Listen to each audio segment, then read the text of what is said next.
Shalom bien-aimé, sois puissamment béni. S'il te plaît, écoute-moi attentivement.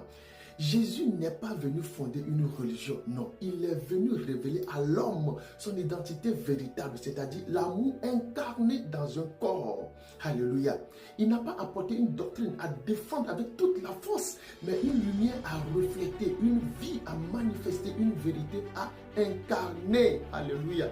Bien-aimé, quand tu combats ton frère au nom de la religion, tu crois défendre la vérité, tu crois honorer Dieu ou peut-être tu crois protéger ce qui est juste. Mais en réalité, tu luttes contre l'amour, tu luttes contre la vie, tu luttes contre toi-même sans le savoir. Car le frère que tu combats est une part de toi que tu refuses de reconnaître. Non pas parce qu'il est différent, mais parce que ton ego, le menteur, le père du mensonge te trompe. Il te fait croire que tu es séparé. Il joue avec ton identité. Il te pousse à défendre une illusion au lieu de refléter la lumière.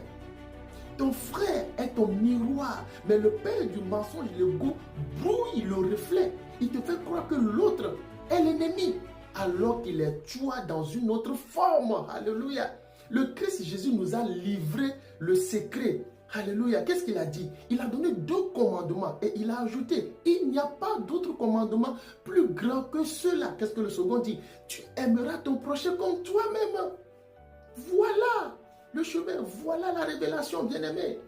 Je suis de telle religion, j'appartiens à telle confession. Ces expressions sont extrêmement dangereuses car elles nourrissent davantage l'esprit de division créé par l'ego. Et cet esprit agente quoi? La haine, la vengeance, l'amertume, la colère, la peur, bien-aimé. Dieu n'est pas la division révélée et réalisée par Christ Jésus. Non, Dieu est l'unité accomplie et manifestée. Alléluia. Ce combat, bien-aimé, ne peut que t'épuiser. Il ne mène qu'à l'échec, car on ne peut vaincre l'amour qui est en toi. Quand Paul a rencontré la lumière, qu'est-ce que Paul a dit? Il a confirmé, car toute la loi est accomplie dans une seule parole. Tu aimeras ton prochain comme toi-même. Celui qui aime les autres, écoute-moi très bien, celui qui aime les autres, pas celui qui aime ceux qui appartiennent seulement à sa communauté, mais celui qui aime les autres a accompli la loi. L'amour ne fait point de mal au prochain. L'amour est donc l'accomplissement de la loi. Alléluia. Que son onction de vérité en nous aide sincèrement, afin que chacun de nous puisse connaître et comprendre davantage